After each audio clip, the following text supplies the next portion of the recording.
All right, welcome to this interview. Today I'm going to be talking to Shane. He is in New South Wales in Australia and he owns a massage business and he's going to be sharing heaps of value about growing a massage business and his experience and his story with his growing his business.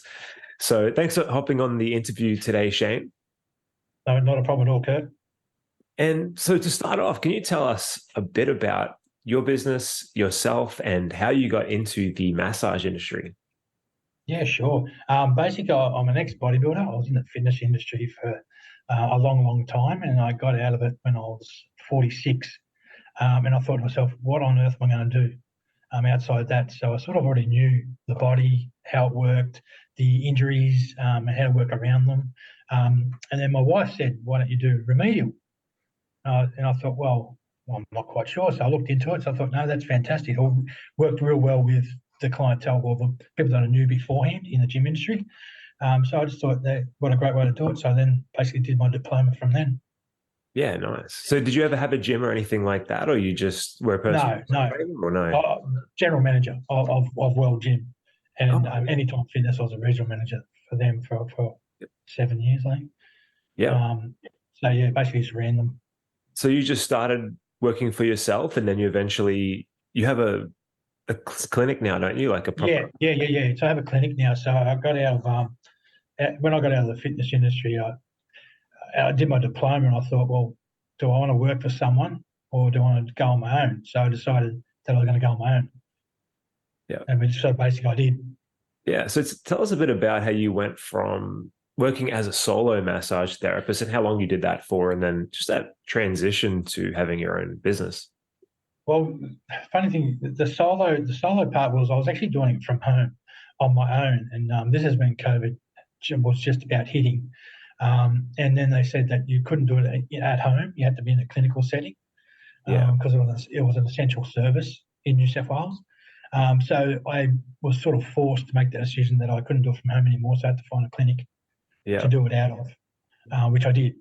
Um, and then from that time, where we are on the border is Wodonga is just basically a river in between the two. In Victoria, it was considered a non-essential service. Wow. So people were traveling from Victoria Wodonga over the river to come and see me. So then I realised it was too much for me to do, so I had to put someone on. Yeah. So that's when I put my first therapist on. Wow. That's interesting. Yeah. That's so Yeah, very interesting. very strange part of that. Very strange. Like talk about like a weird kind of thing to get your business going. Like just happens so in a once in a lifetime pandemic, two different health professionals and gave two different rules, and that's how you, Well, like and all that's separating us is a river and a couple yeah, of yeah, bridges. So that they were allowed to travel all the way from Wodonga to here, to Albury, where I am, but they weren't allowed to operate in Wodonga.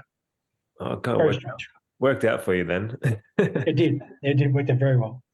And that's a great intro. That's a great story to start your business. And where are you now with your team, and how big is your team and your business, and how many appointments do you do a week? Yeah, so we got three therapists. We Mhm. roughly do 20 to 25 appointments each. Yeah. Um, yeah, I'm looking to put on another one Yeah. as Wow. we speak. Um, yeah, so basically our client base, we've got about 1,500 clients on our database. Yep. Um, yeah, so basically we've got a wait list of about, on average, 8 a day, which we can't fulfill because I've got no other staff. So that's my challenge, is to find new therapists. Yeah. Beautiful. Congratulations Thank on that you. growth. So yeah, Can't complain. you must be doing a lot right. So tell us about three of your best tips for getting clients, your marketing. Yeah, basically, obviously the course helped immensely at the start, but then I placed a lot of emphasis on referrals Yeah. and doing some loyalties. Yeah. So basically, any new client gets a voucher that they can give to a family friend that they get $20 off their massage, and then Beautiful. if they come in and they use that voucher, then the person who referred them will get $10 off their next appointment. Yeah, I love that. But I also do a lot of, sorry. I was going to say I love that. That's one thing that we recommend too, and we do, is actually rewarding the people who refer to you. Yeah, it's worked really well because basically our retention, our retained rate is 98 to 100%, and our rebooking is 84%. Great. Wow. That's phenomenal. Yeah. Yeah. So, I mean, so a lot of the emphasis is on rewarding our current clients to tell other people.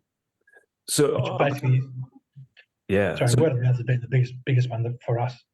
That's fantastic. And I'll get back to your other tip in a second, but just on a tactical level, just for people listening, I'm assuming you do something similar to what we do, where you give out business cards with a gift card amount on them. So it looks like a voucher. Yeah, like a gift card. Yeah, exactly.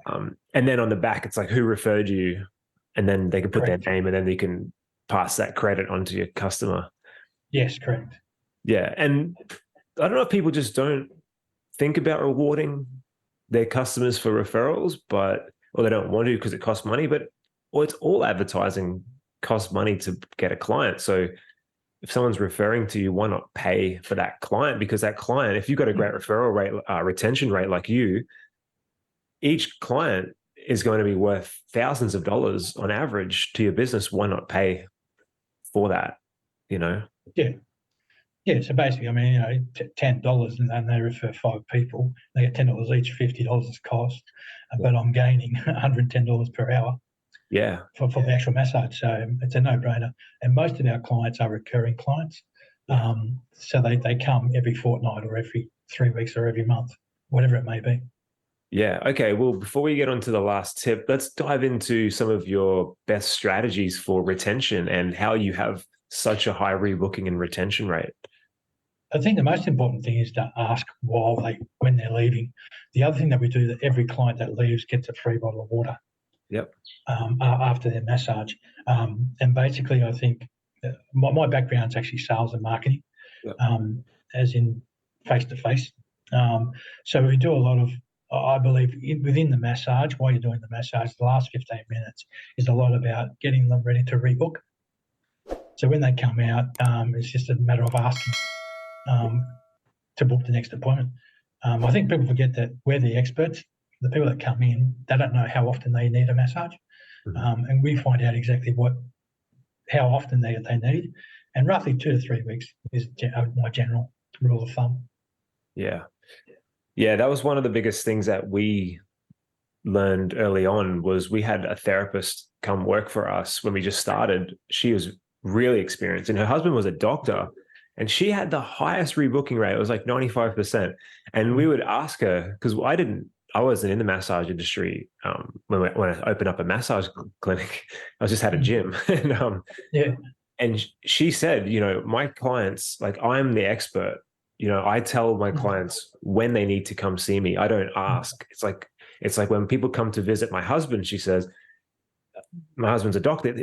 He doesn't say, do you want to come back, or just hope they're going to come back? He tells them, this is what's wrong. This is why I need to see you again. And this is when. Yeah. Having that confidence though, right? Well, it is. And that's what it's about, because I think that's what a lot of people are missing, is that they don't like asking for the next appointment. Yeah. Because they were scared. It should be. Yeah, of course. And that's normal human behavior as well. But the client comes out in most cases, and you can tell that, look, well, what am I supposed to do now? So you're sort of directing them to what they need to do.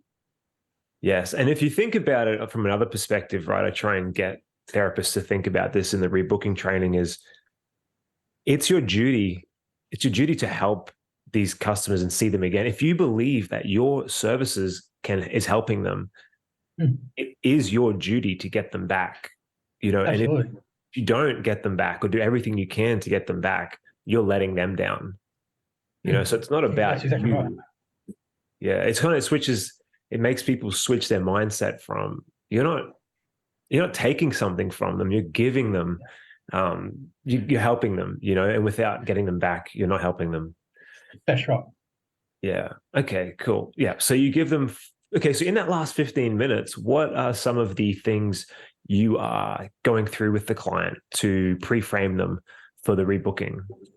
So I generally recap of what's happening with the body. So let's say they've got really tight traps or rhomboids or anything like that. I generally basically say that, look, you're really tight there. You're going to need another go in probably 2 to 3 weeks, depending on how you pull up after you pull up after today. But generally, I talk through the massage as well, and I explain to them what I'm doing as well, especially if it's the first time they've been there, especially if they're coming in for a sport or rehabilitation. So I go through, and this is basically what happens, and then aftercare as well, what they need to do after stretching and all the rest of it. So then I generally word them up, say you'll probably need another one in 2, 3, 4 weeks, whatever it may be, so that when they come out to reception, they already have in their head, they're already thinking about, oh, when do I need to rebook? A lot of the times they'll come out and they'll say, oh, I've got to check my schedule, and that's because we haven't done that first part properly. Yes. Because normally in 15 minutes before, they'll lay there and they'll think, oh, geez, next week I can't do, but the week after I can. So I've sort of got it in their head already, and then they'll book at the time. Yeah, that's fantastic.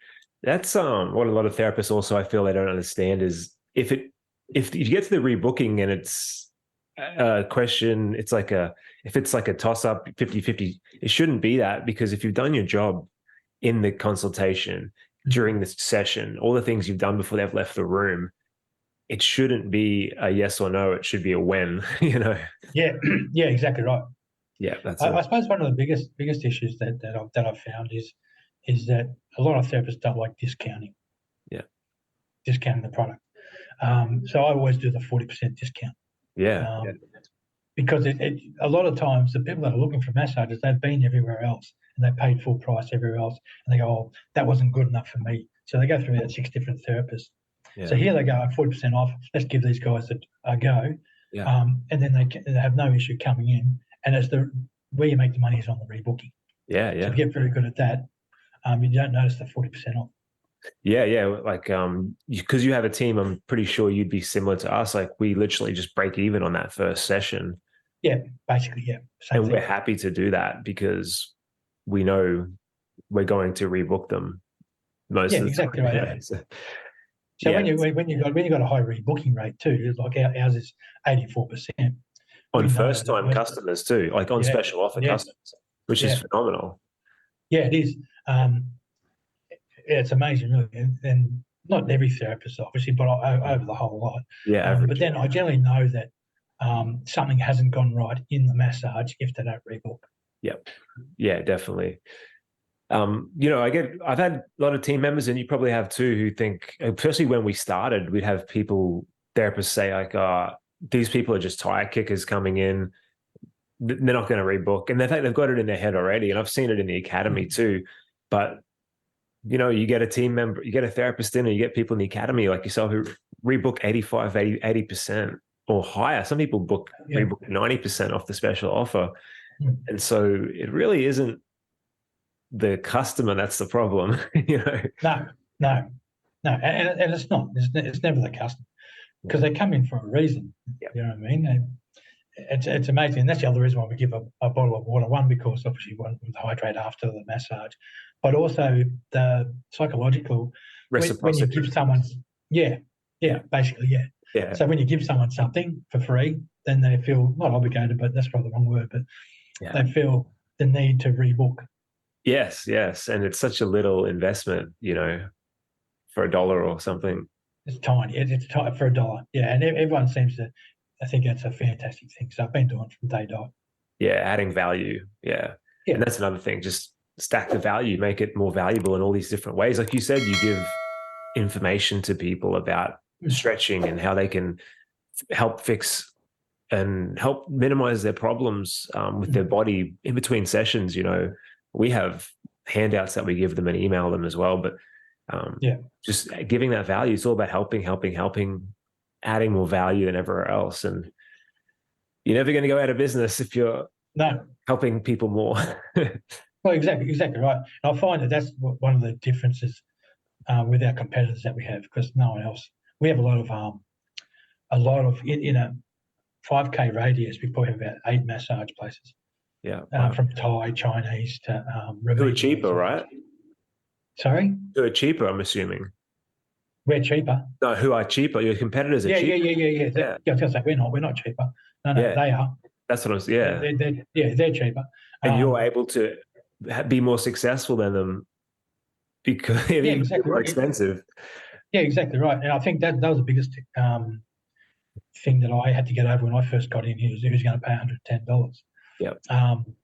But then after doing it for a little while, it's like, well, hang on a minute. we do ongoing training. We do a whole host of things. We're all qualified as well. So I think you need to pay for that. 100%. I think $110 now, because that's what we charge too. We're putting our price up even further. I think that's even too cheap, especially because you want to pay your therapist as high a rate as you can to keep the best team, and so they can have a longevity in the industry too. Yeah, exactly. Yeah, that's one of the hardest parts because I pay my therapist well as well, and I have bonus structures as well for that. So once they hit 25, then they get a $200 bonus or whatever it is. I think that's important. And I've just trialed a 4-day week for my permanent, and it's working really, really well. Yeah, nice. Yes, because it's very hard to get good therapists because a lot of good I know. Especially you're in a small town too. So how many people in Wodonga? Well, Albury there's around 60 and there's around 50 in Wodonga. So altogether about 110,000. Yeah, so it's hard to attract good team members because they'll typically when you're in a capital city, right? You're going to get people who come in for working visas and all that. We're in the same situation as you.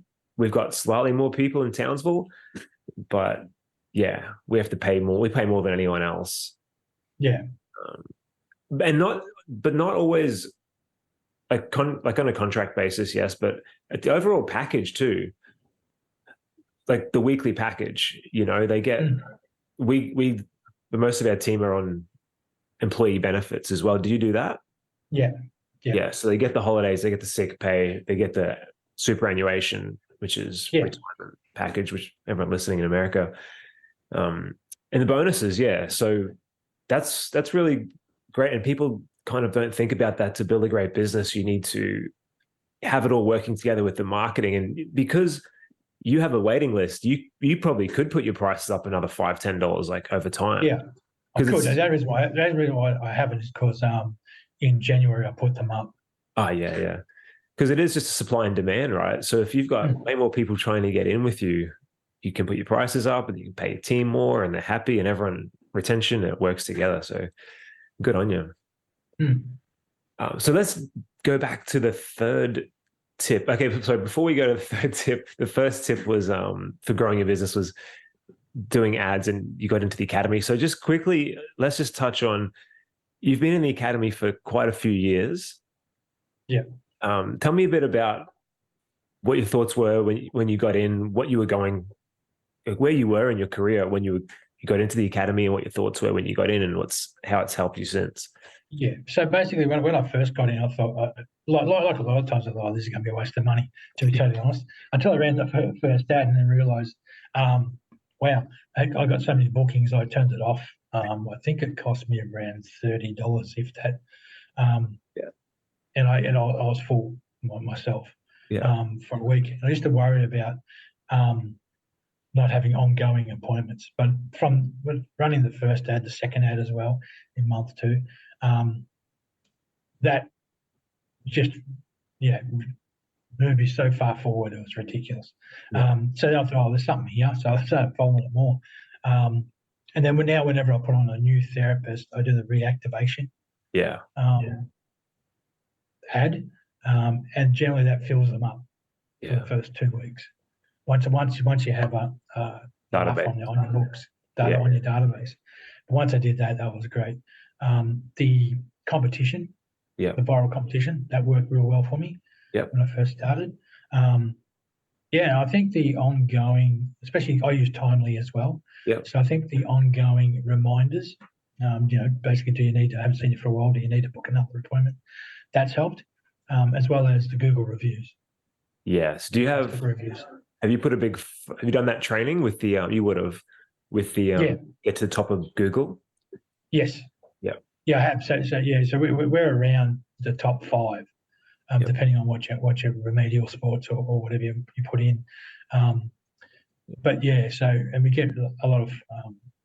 We've probably got about 60 reviews, 5-star. Got nothing under that. They're legitimate reviews as well. So we get a lot of word of mouth. Yeah, lots. So a lot of the ads I'll put on, and they're not on for long before I have to turn them off before we fall again. And now all we're doing, we booked out till January. Yeah, wow. So it's incredible. So now all we're doing is when one drops off, we just message out to our database and I think you just got to persist at the start, run the ad. Don't worry about the discount, because once you get better at the recurring appointments, before you know it, you're full. Yeah, 100%. You just got to trust the process. People say that all the time, but you just got to trust the process. And that's what you got to do. Yeah, I get people. I understand why people are scared to do discounts. I understand that mindset, but if you ever think about any business, any brand, right? Like, I don't know, like obviously women could relate to it more, but you go into any place like Myer or David Jones or like any department store in America or the UK, they have sales at least once a year on everything, right? And they sell luxury brands. And I've seen ads for Louis Vuitton online. Yeah. And I have a nice car, and when I had an Audi, got stolen, but when I had an Audi, I bought it at a discount because it was end of financial year discount. So every single brand, even the good ones, they do discounts. Yep. So why are you, as a business owner, above discounting? Well, that's what I mean. I don't understand it. Especially in the gym industry as well, they've always done discounts. No joining fee, as you know, no joining fee. You get the first 2 weeks for free. Everyone that I know of does discounts. Yeah, and you don't have to do a discount. You can do a value add, right, where you add something for free, but that's still essentially a discount. Well, at the end of the day, that's exactly what it is. We're about to get a float tank. Yeah, nice. In here as well. So that's just been finalised. So it's the same thing, added value on top of what we currently offer, and I'll be discounting that too. Once it's set up, you can run the same ads for float tank as you could with the massage. You just literally change the words. Just to change the words, exactly right. And that's what we're doing. But the added value to my current clients is obviously you get them into the float tank as well. Yeah, and you can actually, obviously you can do your normal ads that you do, but you can say, and as a bonus as well, everyone who comes in gets half price off their first float or the first 2 floats. And that's just adding more value, that's fantastic. Okay, so you do Facebook, you do social media ads. Yeah. They work amazing for you. You do referrals, and you have the gift card that you give out that rewards people. Yeah. You do reactivation too. So this is the other thing I wish a lot of people did more of. Do you do the SMS reactivation campaign? Yeah. SMS, that's the first one I'll go to when I put on New Therapist. Yeah, that's fantastic. Just reaching out, because I think you'd be surprised how many people don't reach out to their past clients, whether it's just to check in with them. If they're a solo therapist, you don't have a huge database, so you can keep that personal relationship with people. If they haven't been in for 3 months, people often don't rebook, or they cancel their booking, not because you did something wrong. Sometimes they just don't want to come back and see you, but sometimes it's just things pop up, right? You get busy. Exactly right.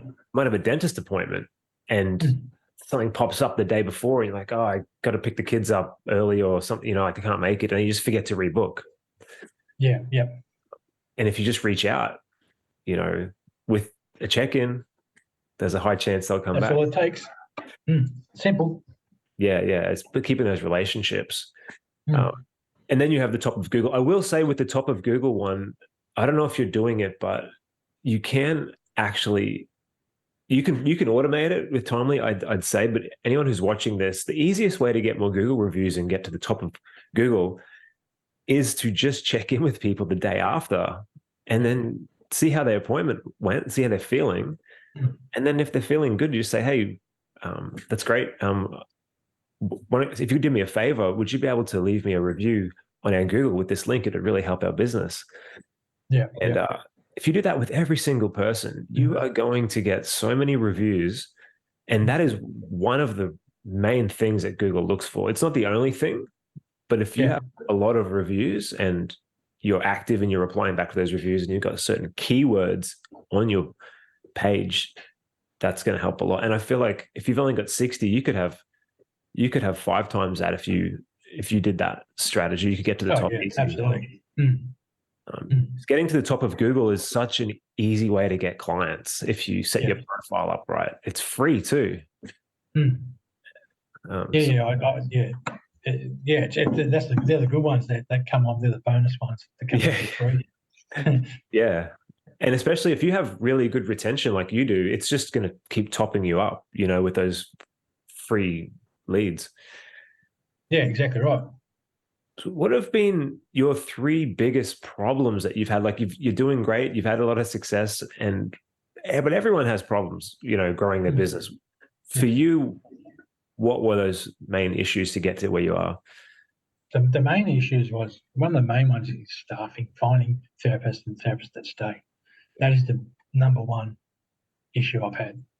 And since COVID, things have changed a bit. I don't know if a lot of them got out of the industry at that time, but that's probably the biggest issue I've had, is the turnover. And sometimes it doesn't matter how much you pay, they turn over. Yes. That's probably one of the biggest ones. The other one is where I am with the competition between a lot of our physios now. They're hiring remedial massage therapists. So that was one thing that we had to just in where I am, just around the corner within 5 Ks, I've got 3 physios that actually have remedial massage therapists. Yeah. In there. So a lot more competition from reputable businesses. Are you saying one of those challenges with that is that they're taking staff is what's harder to recruit? Yeah, they are, but they pay the worst. I find they pay more per hour, but they don't get many hours. No. Sometimes. Yeah. Yeah, exactly right. Or they pay very little per hour. I've noticed here that their hourly rate's pretty bad. But I think a lot of people in their head think they're going to get more clients being in there. We've found with some of our competitors, they are happy to pay a lot per hour, but they only get 5 hours a week. And so they don't understand the weekly package is better if you go with someone. Because with some of these businesses who add on massage as a complementary therapy, they're just kind of just trying to make a little bit of money because they've got a spare room and they can just refer. Yeah. They don't actually do any marketing to get new massage therapy clients in. Okay, so you've had more competition. You've had a problem with the COVID and the staffing because you're in a small town too. What would be another big challenge you've overcome? Me personally, mental challenge of getting because I got so much, a lot more busier. It was taking a toll on myself, basically my body. So that was one thing I had to overcome, was trying to get myself out of the business for a weekend, for argument's sake, and not massage for the day. I think that's one of the biggest challenges I had, work-life balance. Yeah, it's okay. Which is extremely hard. How did you overcome that? Well, I've just had a 3-day weekend. Yeah, nice. Scheduling. Yep. And the ability to start saying no to clients. I can't fit you in this week. Whereas normally I go, oh yeah, that's all right. I can squeeze you in. And just being able to say, no, look, I'm booked. Yeah. That's probably it. Yeah, because when you're coming up, you kind of just have to kind of fit people in whenever you can, right? Absolutely. But absolutely. Now, yeah. Yeah. Now you're actually you're at a stage where you have to say no. Well, that's right. I have to say no, unfortunately. But hopefully I can get another therapist soon, and then, yeah, the wait list will get less. Yeah, because the thing is also when you start hiring, and this is a big problem people have, is therapists have, is when they start hiring, they don't cut their hours back, and then they add on all the other work of running the business and the team. It's exactly what I did. Yes, it's quite like a whole lot of extra work to do. It certainly is. So that's exactly what I did. And I think that was the biggest one they can overcome, to start saying, well, hang on, no, I can't do it. Because here's the other thing, you get that fear of, if I hand my clients off and they lose, the team member loses them, like that's another problem. So then you have to add on even more work of getting good at training your team, right? On all the, like that becomes your role, like imparting your knowledge onto the team. Yeah, exactly right. And you find that your time is a lot more stressful as well. Yeah. Because you're not just massaging anymore, you're massaging, and in between you're massaging, you're also running a team. Yes, it's a lot of extra work. And that's why I feel like you have to have a certain amount of staff to then take yourself off the floor mostly, so you can actually have the money from the team to allow you to be a business owner and then keep them full and grow and then train people. And that's when it's like there's like a little hump to get over between a certain amount of team members and then growing. Yeah, you're working in the business, not on the business. And I think that's the biggest thing I do now is that now I've got the ability where I can start working on it instead of in it all the time. So if one of my clients are really good too. So if one of the therapist clients don't show up, then generally speaking, most of my clients are fine to go with them as well. And that's how I like it. And some of my clients rotate fortnightly or monthly between the two or three different therapists. Yeah, that's great for me. That's a great thing too, because if a therapist leaves, then they're happy to just stay on with your business. Yeah, exactly right. And then that's helped a lot. Yeah.